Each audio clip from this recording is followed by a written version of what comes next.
오래된 우스갯소리가 있습니다. 아버지가 어린 아들을 데리고 목욕탕에 갔습니다. 여러분, 저도 이게 어렸을 때 아버지 따라서 목욕탕에 종종 갔는데, 근데 그 아버지가 뜨거운 탕에 탁 들어가서 하는 말이 "아, 시원하다." 아들이 그 말을 듣고 시원한가 하는데 아빠가 애를 부릅니다. "얘야, 탕에 들어와."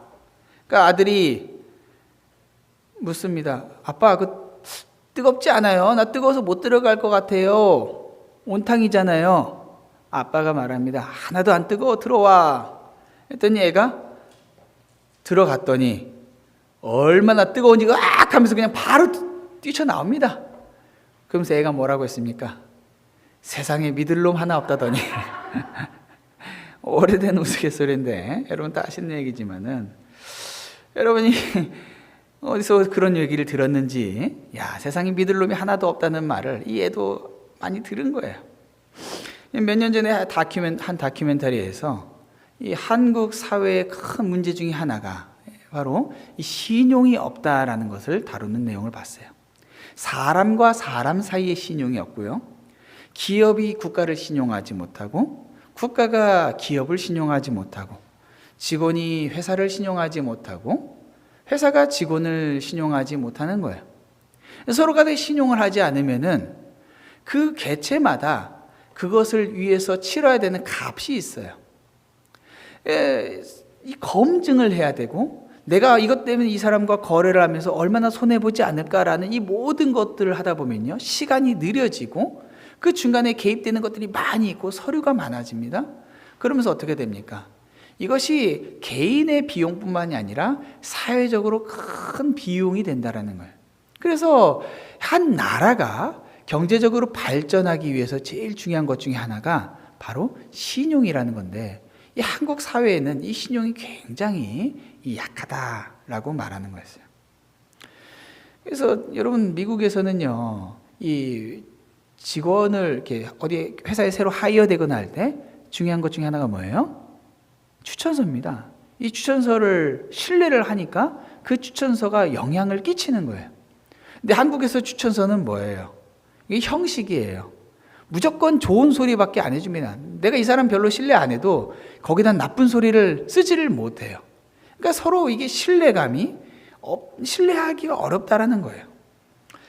여러분, 그래서 신뢰할 수 있는 사람들과 함께 살아가는 것이 이 행복의 아주 큰 요소라고 이 다큐멘터리에서 이야기했는데, 여러분, 그게 어느 정도 공감이 갈 겁니다. 그죠? 신뢰할 수 없는 사람들과 함께 살아간다는 게 얼마나 힘들겠어요.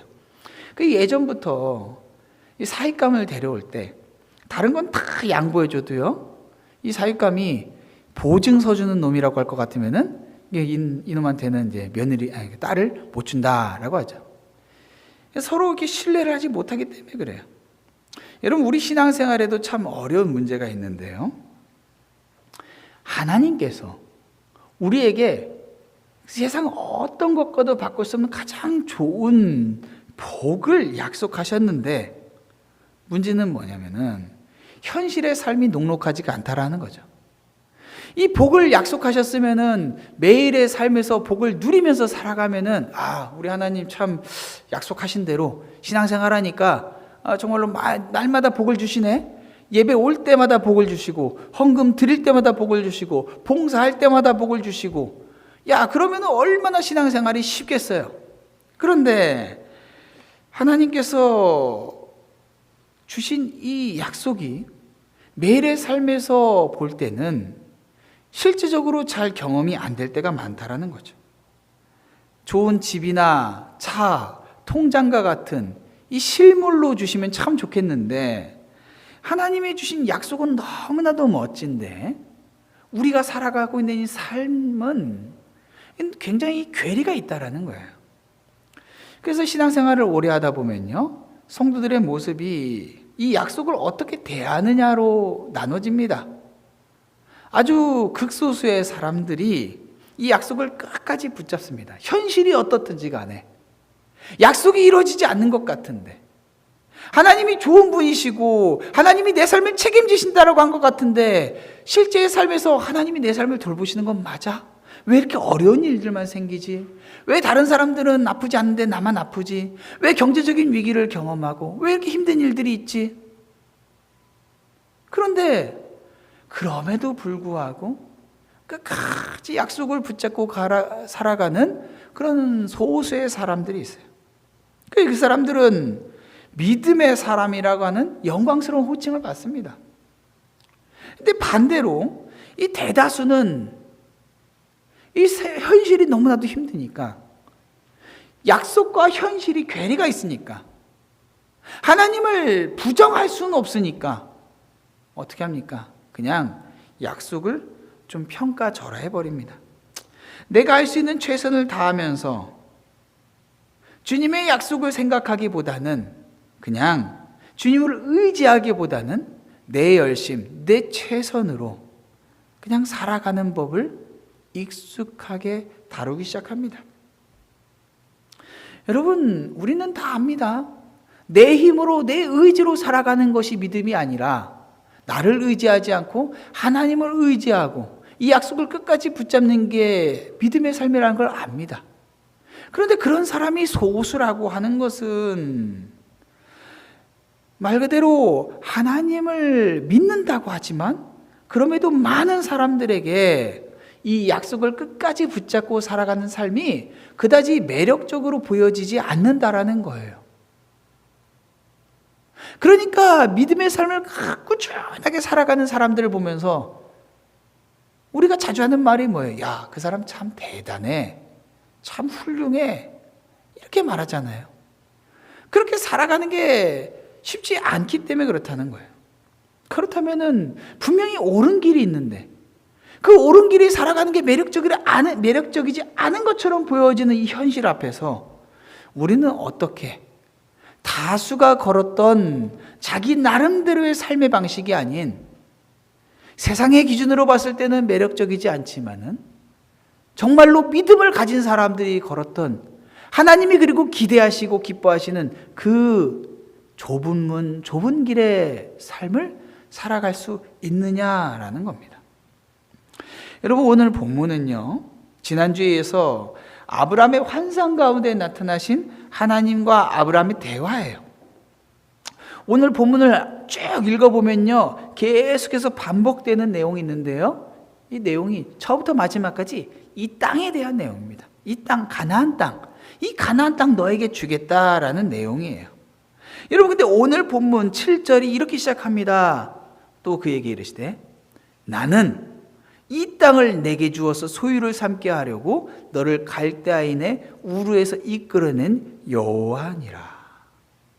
여러분, 하나님께서 나는 누구다라고 스스로를 설명하세요. 소개하세요.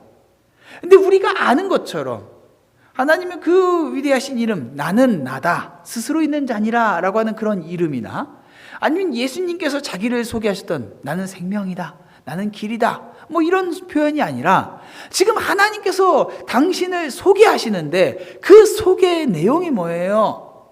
나는 이 땅을 내게 주어 소유를 삼게 하려고 너를 갈대아인의 우르에서 이끌어낸 여호와야. 하나님의 소개가 바로 너에게 가장 좋은 것을 주는 그 하나님이야 라고 말씀하고 계세요. 자신을 땅의 약속과 연관지어서 소개하고 계세요. 하나님 누구셔? 하나님이 누구지? 라고 물었을 때 그 하나님을 이렇게 소개할 수 있도록 하나님께서 스스로 아브라함에게 계시하셨다라는 거예요. 아브라함에게 누군가 당신이 믿는 신은 도대체 누굽니까? 이방인이 와서 물어봤을 때에 아브라함이 이렇게 하나님을 소개할 수 있다라는 거예요. 나를 이 땅에 나에게 주셔서 소유하게 하시고 나를 갈대아인에서, 그래서 그것 때문에 나를 갈대아인의 우르에서 이끌어내신 바로 그분이십니다. 하나님이 이렇게 소개할 수 있다라는 거예요. 여러분은 하나님을 누구라고 소개할 수 있습니까? 다른 누군가에게 여러분 하나님 소개할 때 뭐라고 소개하시겠어요? 믿지 않는 자에게 영수가, 죄송해요, 영수계라는 이름이 너무 흔한 이름이고 쉬워서, 영수가 너가 믿는 하나님 도대체 누구야? 뭐야? 아니, 너 그렇게 열심히 맨날 그냥 바쁜데도 그냥 아프다고 하고 바쁘다고 하면서 맨날 그렇게 교회 가서 섬기는데 도대체 하나님이 누구야? 라고 물어봤을 때 여러분 뭐라고 대답하시겠느냐라는 거예요. 여러분이 성경 공부하면서 그냥 흔하게 반응할 수 있는 대답이 있습니다. 하나님, 온 우주를 창조하신 하나님이야. 하나님은 세상의 주인이셔. 하나님은 죄인들을 용서하셨어. 여러분, 하나님을 소개하는데요, 아무리 멋진 표현, 위대한 표현을 다 갖다 붙인다 한들요, 거기서 나와의 관계가 없는 하나님의 소개로 끝나버린다면은, 여러분, 그렇다면 나와 하나님은 무관한 거 아니겠어요? 하나님을 소개할 때 나와 상관이 있어야죠. 하나님이 우주를 창조했다라고 하는데 우주를 창조하신 하나님과 나와 무관하다면은 그 하나님이 나랑 무슨 이득이 있겠어요? 그 하나님 섬겨야 될 이유가 어딨냐는 거예요. 그런데 그 하나님께서 아브라함에게 나타나셔서 당신을 소개하시는데 바로 나는 너에게 이 땅을 주는 하나님이다. 너를 이 땅을 주려고 너를 저 먼 곳에서 데려다 놓은 그 하나님이다 라고 말씀하고 계시다라는 거예요. 얼마나 놀랍습니까? 이 말씀으로 아브라함은 이 땅의 소유권에 대해서 더 이상 고민하거나 염려하거나 질문을 가질 이유가 아무것도 없어요. 하나님의 존재가, 나와 하나님의 관계가 이 땅으로 그렇게 설명하신다면은 어떤 걸 갖다가 이 땅의 소유권을 갖다가 증명한다 한들 이것보다 더 나은 설명이 있겠냐라는 거예요. 증거가 있겠냐는 거예요. 든든하죠? 예? 여러분 든든하겠어요? 안 든든하겠어요? 예, 여러분이 별로 든든하지 않아 하는 것처럼 아브라함도 아멘 하고 대답했으면은 그럼 성경이 이렇게 두껍지가 않을 텐데, 예? 아브라함이 아멘 하지를 못해요. 여러분처럼. 여러분, 아멘 했으면은 우리가 매주 이렇게 똑같은 설교를 들으려고 앉아있을 필요도 없어요. 근데 우리가 약하기 때문에 현실의 삶이 그 약속을 그냥 붙잡고 있기에는 너무나도 현실의 삶이 힘들어서 아멘이 잘 안 나오는 거죠. 그래서 아브라함의 대답이 사실 우리의 대답과 같아요. 뭐라고 대답합니까?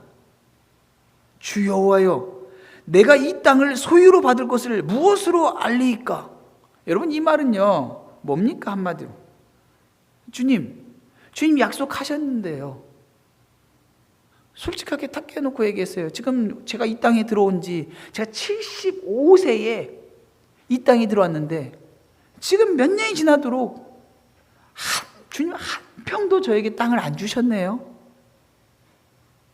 아니, 집 한 채라도 저한테 주셔놓고서는 말씀하시면 제가 그냥 조금씩 늘어나겠네 하겠는데, 현실을 보십시오. 현실을. 주님, 현실은 주님 약속과 너무나도 괴리가 크네요. 저는 이 현실 앞에서 어떻게 살라는 말입니까? 여기서 무엇으로 압니까? 라고 하는 말이 사실은 어떻게입니다. 어떻게 할 수 있습니까? 여러분, 이건 아브라함이 믿음이 없다라고 말할 수는 없어요. 믿음이 있는 사람입니다. 그런데 현실이 너무 힘드니까 하나님께 묻는 거예요. 하나님, 힘듭니다. 현실이 너무나도 주님의 약속과 다릅니다. 내 마음은 자꾸 의심이 듭니다.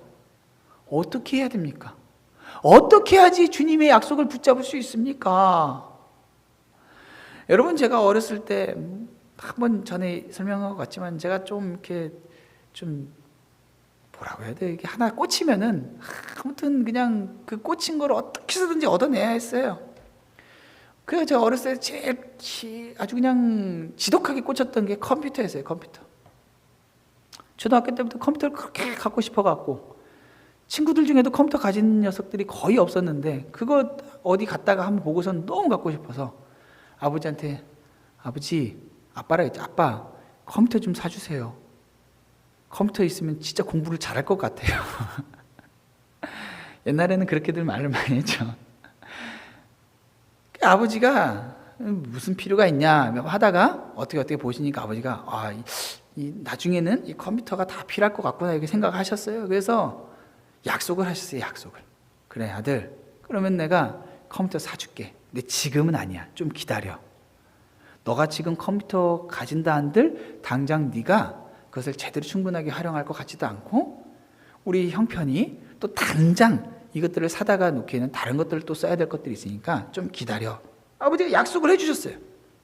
이 약속을 해주셨는데 그 약속을 생각하면요, 약속을 준 아버지를 믿었을까요? 안 믿었을까요? 제가 말만 하고 안 사줄 것 같아 이렇게 생각했을까요? 그렇진 않아요. 아버지가 약속을 지키시는 분인 걸 알았어요. 사줄 거라고 믿었어요. 그리고 아버지가 그 정도를 사줄 수 있는 능력이 있다는 것도 알았어요. 근데 문제는 뭐예요? 당장 사주질 않는다는 거예요. 당장 사주질. 학교 가기 전에 아침밥을 먹을 때 묻습니다. 아빠, 근데요, 그거 아세요? 요즘 컴퓨터는요, 386이 아니라 이제 486으로 갔대요. 486도요, 이런 기능이 이렇게 있는데요, 이젠 DX라는 게 있고요, 뒤에 숫자가 있거든요. 이렇게 하는 게 더 성능이 좋은데 요즘에는 이렇대요. 관심도 없는 얘기를 자꾸 꺼냅니다. 그리고 슥 얘기합니다. 근데 언제 사줄 거예요? 이것도 하루 이틀이지. 한 달, 6개월, 1년, 잘 기억은 안 나는데 거의 한 2년 정도는 아주 그냥 들들들들 볶았던 것 같아요. 제가 우리 애들이 저를 볶는 걸 생각해 보니까 이게 보통 힘든 게 아니에요. 우리 애들은 저보다 조금 덜 볶아요, 보니까. 근데 제가 어려서 생각해 보니까 훨씬 더 많이 볶았던 것 같은데 그 집착을 가지고 볶아댔으니 얼마나 피곤하셨겠어요? 근데 아버지의 약속을 믿어도 당장 이 실물 컴퓨터를 갖고 싶으니까 마음에 자꾸 이걸 얘기하고 싶고 아버지한테 어떤 증거를 당장 못 받는다면은 언제 이거라도 좀 받고 싶은 거니까 자꾸 얘기를 하는 거예요. 잊지 않으셨죠? 사신다고 한 거 잊지 않았죠? 하나님께서 분명히 아브라함에게 말씀하셨어요. 이 땅 이거 네 거야. 이거 네 거야. 내가 너에게 가장 좋은 걸 주기 위해서 너를 이 땅으로 불렀어. 근데 아브라함이 현실에 보여지지 않는 이것 때문에, 잡혀지지 않는 현실 때문에 자꾸 하나님한테 묻고 싶은 거예요. 하나님, 언제요? 어떻게 해요? 증거 있어요? 좀 뭔가 좀 확실하게 얘기해 주시면 안 돼요? 현실의 벽 앞에 있는 그에게 하나님께서 갑자기요, 짐승들을, 하나님 어떻게 알겠습니까? 했는데 갑자기 하나님께서 짐승들을 가져다가 놓으래요. 짐승들을 내놓으래요. 9절에 보세요. 나를 위하여 3년 된 암소와 3년 된 암염소와 3년 된 순양과 산비둘기 집비둘기 새끼를 가져와라. 이 가져오래요. 이 가져오라는 게 뭐였냐면요, 아브라함이 알았어요. 가져온 거 갖다가 쪼개서 갖다 놓습니다. 왜 쪼갰을까요? 여러분이 짐승을 쪼개는 건요, 고대 근동에서요 계약행위예요. 계약행위. 계약서를 쓰듯이 짐승을 쪼개서 우리 이거 계약했어? 라고 하는 걸 상호간에 확인하는 거예요. 그러니까 지금 아브라함이 하나님이 짐승들 가져와 라고 하니까 제사 드리는 게 아니라 너 증거 필요해? 너 정말로 그거 계속해? 그거 원해? 내가 너한테 말했는데도 뭐 원해? 알았어, 내가 계약서 찍어줄게. 계약서 2장 찍어줄게. 하나님 이렇게 말씀하신 거고, 아브라함이 그걸 이해해서 짐승을 쪼개다 딱 준비했어요. 여러분 그렇게 준비했는데요, 아니 하나님께서 계약서에 2장을 찍으시려고 오셔야 되는데 나타나질 않으세요. 오히려 이 고기 냄새를 맡고 솔개가 계속 이 고기 채가고 싶어서 쪼개놓은 고기가 있으니까 피 냄새 맡고 얼마나 짐승들이 와서 먹고 싶겠어요. 솔개가 계속 뱅글뱅글 돌면다 기회만 되면 탁 채가려고. 어떻게 해야 돼요? 이 계약하려고 이걸 고기를 갖다 놨는데 아브라함이 솔개가 계속 뱅글뱅글 도니까 이 가라 하루 종일 솔개를 내쫓습니다. 하루 하루 왼종일 그 짓을 합니다. 지칠 만큼. 근데 하나님께서 오시질 않아요. 너무 하루 종일 이 짓을 하다가 아브라함이 결국 지쳤어요. 피곤해서 잠이 들어버렸어요. 그랬더니 큰 흑암과 두려움이 그에게 임합니다. 여러분, 이 큰 흑암과 두려움은요, 약속을 가진 성도가 이 땅을 살면서요 겪게 되는 그 어려움, 그리고 소망을 잃어버린 시간들이에요. 여러분, 그런 어려움이 있다는 것을 우리가 알아야 돼요. 하나님이 약속을 주셨지만은 큰 흑암과 두려움이 찾아올 수 있습니다. 그런 흑암과 두려움 가운데 있는 아브라함에게 하나님이 말씀하십니다. 야, 네 자손들이 이방에서 400년 동안 노예 생활을 하게 될 거야. 여러분, 이게 얼마나 뜬금없는 이야기고 맥이 빠지는 이야기입니까? 아니, 하나님께서 땅을 주신다고 하셔서 이 땅에 왔는데, 아니, 땅을 달라고, 땅을 준다고 해서 왔고, 땅을 준다고 하셨으니까 좀 계약서 좀 찍어달라고 했는데, 하나님께서 갑자기 하시는 말씀이 네 자손들 노예로 끌려가서 400년 동안, 노예로 400년 동안 지낼 거라고 말씀하세요. 얼마나 섭섭합니까? 그런데 다행히도 그 끝에는 다시 돌아와서 이끌고 나올 거라고, 이 큰 재물을 가지고 이끌고 나올 거라고 라는 약속도 빼먹지는 않았어요. 여러분, 왜 그런 시간들을 보내야 됩니까? 하나님께서 설명하십니다. 이유가 있어요. 이 땅에 죄악이 아직 가득하지 않았기 때문이라는 거예요. 이 땅은 하나님의 심판을 받고 정화돼서 아브라함이 땅이 될 거예요. 여러분, 여기 13절에 보면요, 너의 자손이 이방에서 객이된다라고 했죠. 여기 이방이라는 말은요, 네 소유가 아닌 땅이라는 뜻이야. 네 소유가 아닌 땅. 너의 자손들은 네 소유가 아닌 땅에서 지낼 거야. 네 소유가 있어. 네 소유가 있음에도 불구하고 네 자손들은 네 소유가 아닌 곳에서 고난의 시간들을 겪어야 돼. 여러분, 죄 많은 이 세상은 내 집이 아닙니다. 우리는 약속을 받았지만요, 그 약속을 이루기까지 우리가 알지 못하는 하나님의 섭리의 시간들이 있어요. 그 시간이 이루어지기까지는 우리는 이방 땅에서 살 수밖에 없어요. 여러분, 아브라함의 자손들은요, 노예 생활을 했어요. 우리 또한 흑암과 두려움을 경험할 수 있습니다. 그런데 아브라함이 이 말씀 들었을 때 얼마나 당황했겠어요. 나는 그냥 땅 주신다고 했으니까 그냥 땅 바로 주셨으면 좋겠는데 자손들이 400년 동안 고생하다가 돌아와서 이 땅을 갖는다고? 얼마나 아브라함에게 낙담이 되겠어요. 근데 똑같은 말씀이요, 다른 누군가에게는요 소망이 되고 기대가 되는 말씀이 될 수 있어요. 누굴까요?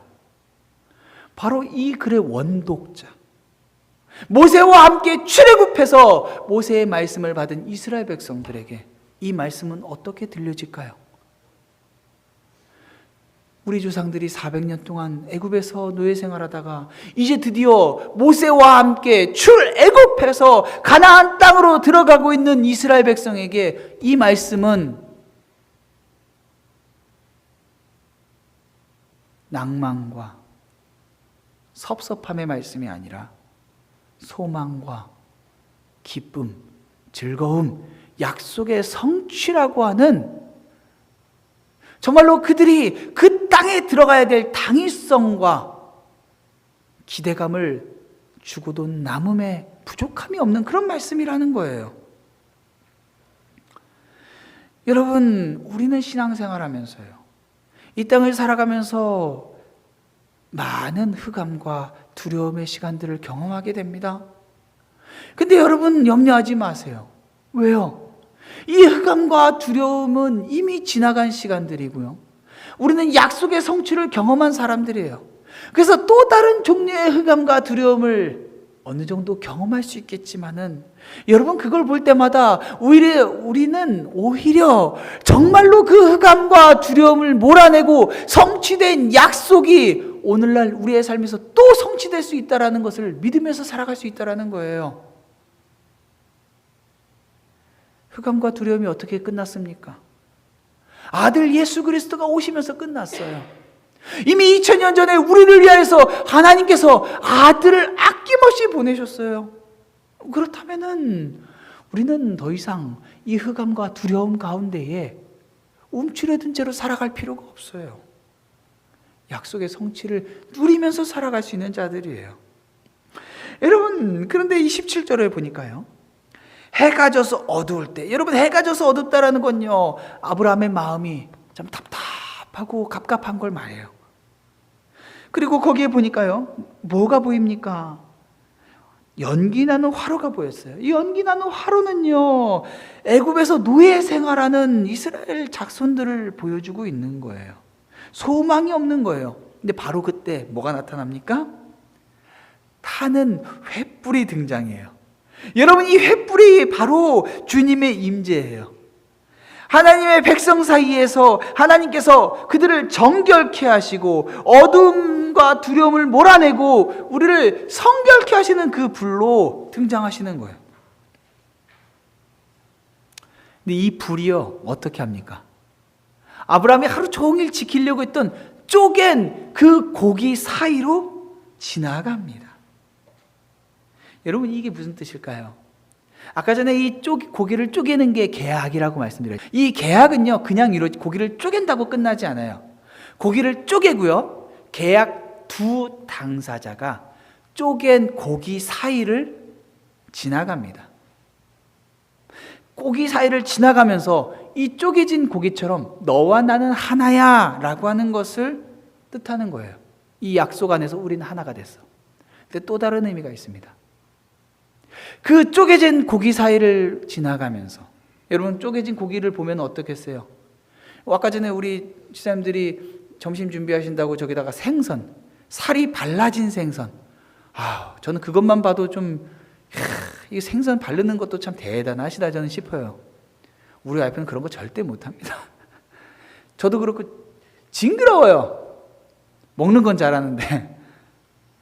근데 생선 정도가 아니라 양, 염소 이런 거 갖다가 반으로 쪼개서 갖다 놨다가 생각해 보세요. 여러분, 얼마나 징그럽습니까? 근데 계약 두 당사자가 그 사이를 지나가는 의미는요, 이 계약을 어기는 사람, 이 계약을 깨는 사람은 이 고기가 쪼개진 것처럼 쪼개져야 된다는 뜻이에요. 얼마나 무섭습니까? 이 계약을 맺는다라는 거는요, 그냥 맺는 게 아니에요. 엄청난 약속, 엄청난 대가 지불이 필요한 거예요. 계약을 어겼을 때. 그러니까 그냥 계약을 맺을 수 없습니다. 말만 하고서는 나 모르겠는데 이렇게 할 수 없다라는 거예요.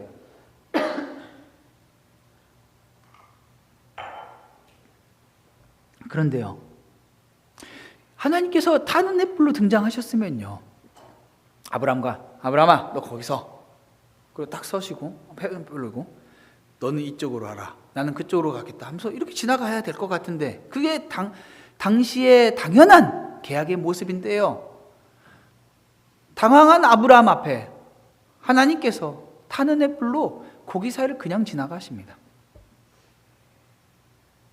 아브라함은 지나가지 않았어요. 오직 타는 횃불만 지나갔어요. 이게 무슨 의미입니까? 하나님께서 너와 맺은 언약을 하나님께서 스스로 이루시겠다라고 하는 약속이에요.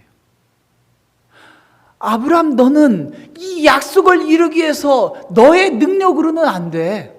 이 땅을 차지하기 위해서 네가 최선을 다하고 헌신하고 열심하고 너 그런 걸로 되는 거 아니야. 이 땅은 내가 너에게 준 거야.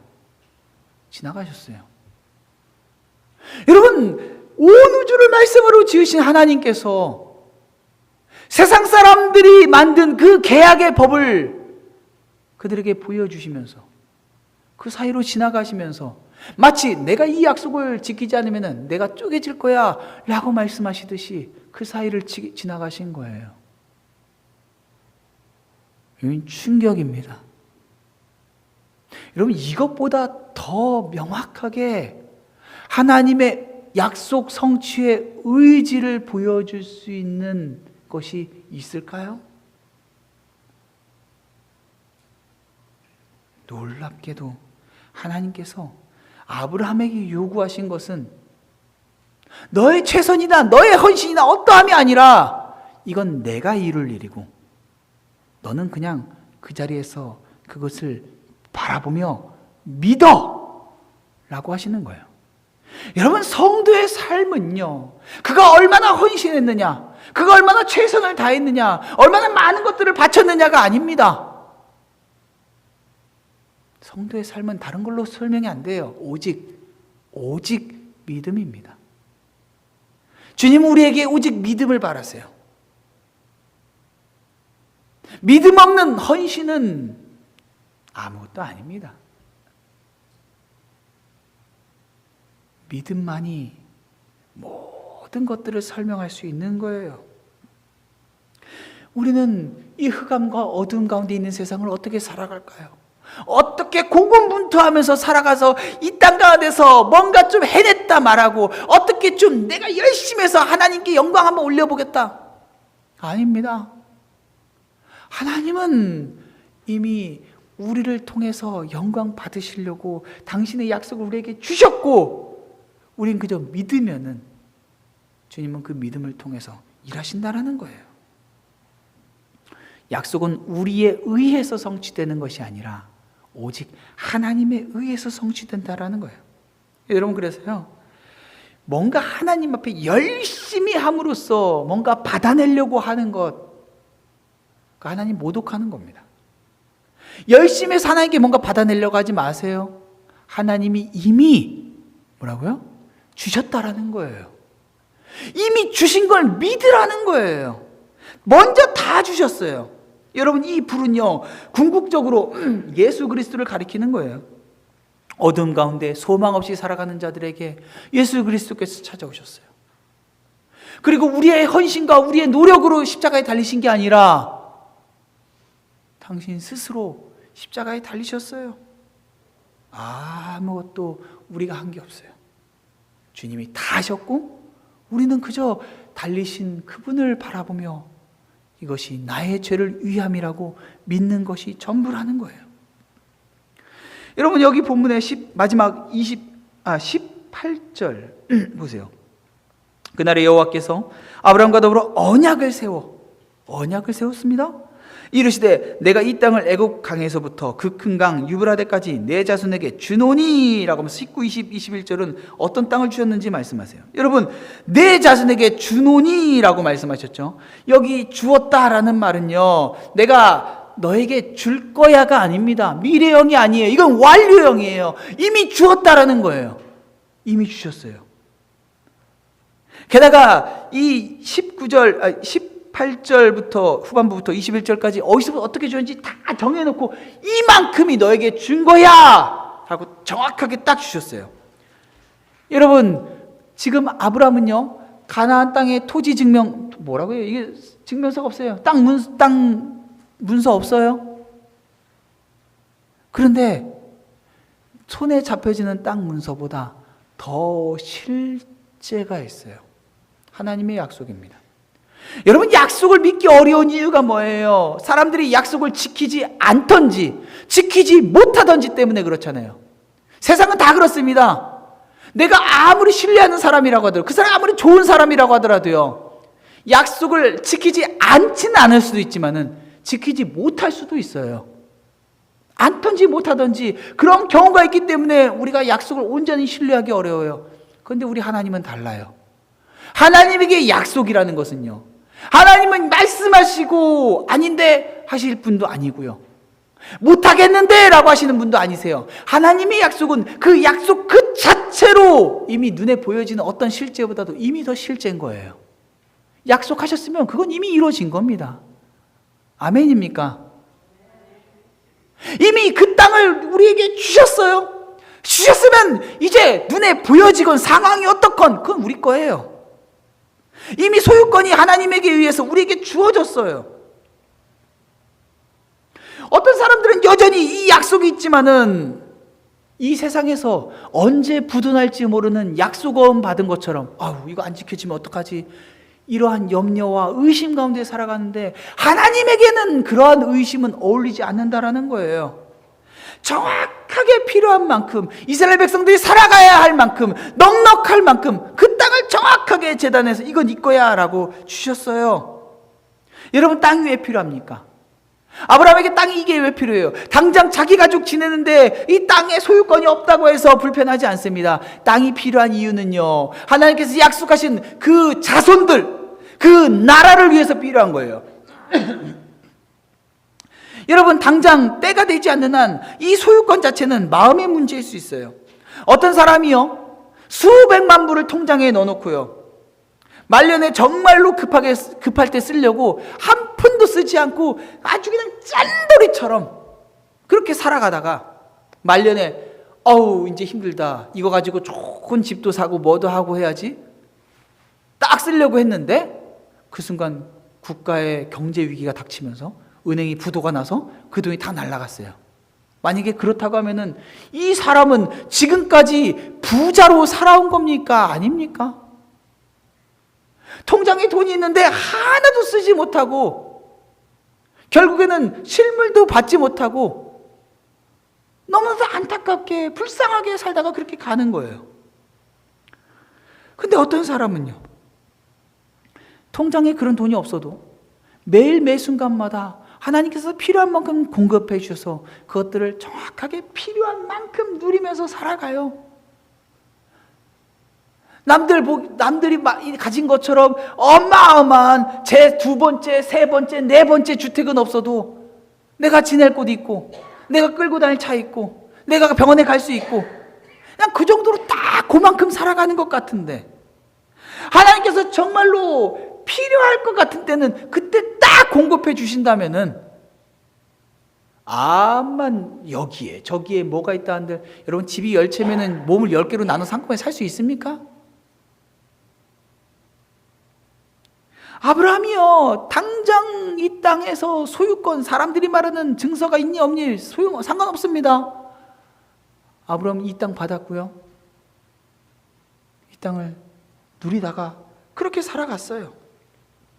여러분, 많은 사람들이 이 땅에서 괜찮은 줄 알고 살아갑니다. 정말로 누리면서 살았다라고 생각합니다.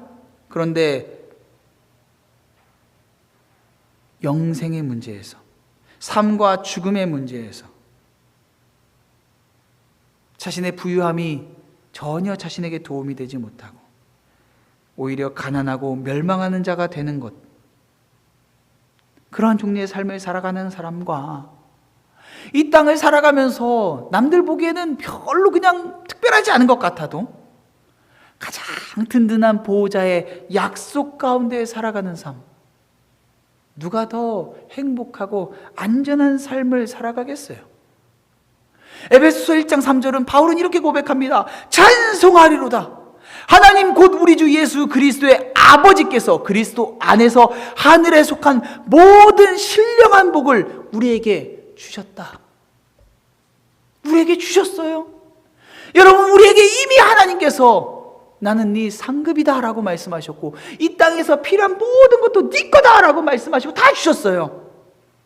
가장 확실한 증거는 그 아들 예수 그리스도를 우리를 위해서 주셨다라는 거예요. 주님은 우리가 이 땅을 살아가면서요, 염려와 불안, 두려움 가운데 살아가기를 원치 않으세요. 왜요? 약속이 있으니까. 경제적인 어려움이 있습니까? 예, 어려움이 있을 수 있습니다. 그러나 두려워할 필요는 없어요. 건강에 위협이 있습니까? 두려워할 필요가 없어요. 우리는 기복신앙을 경계하지만은, 그러나 그것이 우리의 삶에 필요한 만큼 가장 풍성한 삶을 주시는 하나님을 동시에 믿어야 돼요. 문제가 있는데도 하나님께 구하지 않고 그냥 내 열심으로 최선을 다하다가 낙담하고 마는 것은 믿음이 아니라 불신이에요.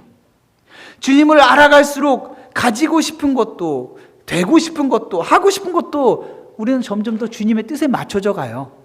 그러면은 그 맞춰져 가는 가운데에 우리의 삶에 소원이 있을 거 아니에요? 그 소원이 있다라면 주님께 매달려야 돼요. 그냥 단순히 내 열심과 내 노력만으로 끝나는 게 아닙니다. 온전하게 주님께 맡겨드려야 돼요. 가지고 싶은 게 있는데, 하고 싶은 게 있는데, 되고 싶은 게 있는데 하나님께 기도하지 않는다, 그거 믿음 아닙니다. 하나님께서 우리에게 주신 약속은 이미 우리에게 이루어졌습니다.